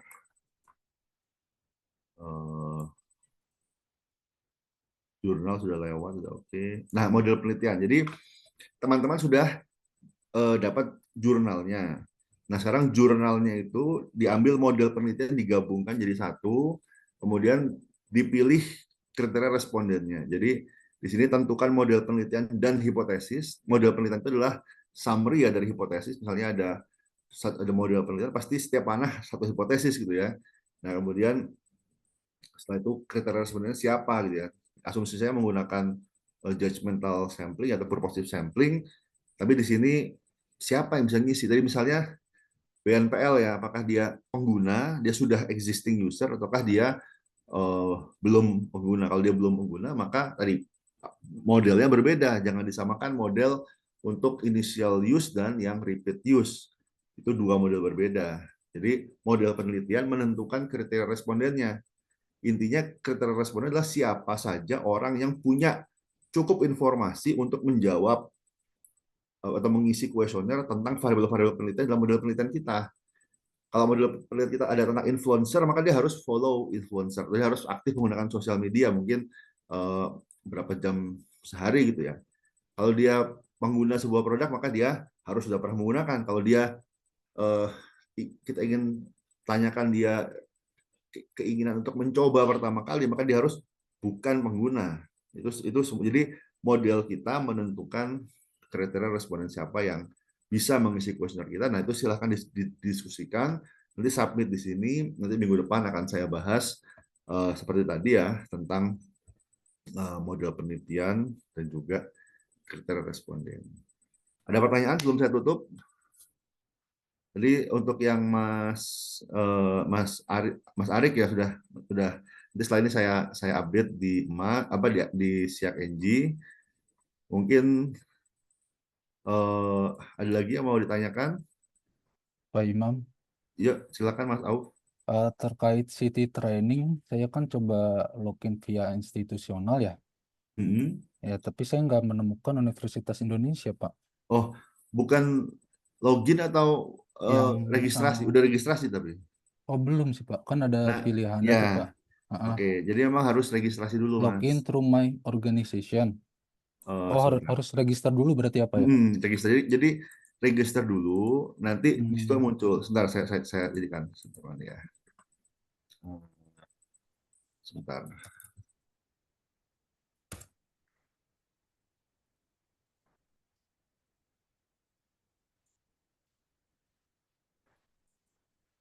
Oke. Jadi register. Sebentar. Udah kelihatan. Jadi bukan login ya, bukan login, tapi register. Bukan Hmm. login true atau login, bukan ini tapi register. Nah, di sini select your affiliation. Di sini ada Oh, iya. gitu ya. Oke, Pak. Agree, kemudian return to option. Jadi registrasinya Hmm, iya, Pak. create account baru nanti bisa bisa diisi yang lain. Tapi di sini apa namanya institusinya adalah Universitas Indonesia. Oh, iya, iya, Pak. Baik, Pak. Terima kasih, Pak. Oke. Oke, kalau begitu mungkin saya akhiri. Terima kasih banyak. Sampai ketemu minggu depan. Assalamualaikum warahmatullahi wabarakatuh. Waalaikumsalam warahmatullahi Waalaikumsalam wabarakatuh. warahmatullahi Makasih ya, wabarakatuh. Pak. Terima kasih, Yuk, Pak. Ren.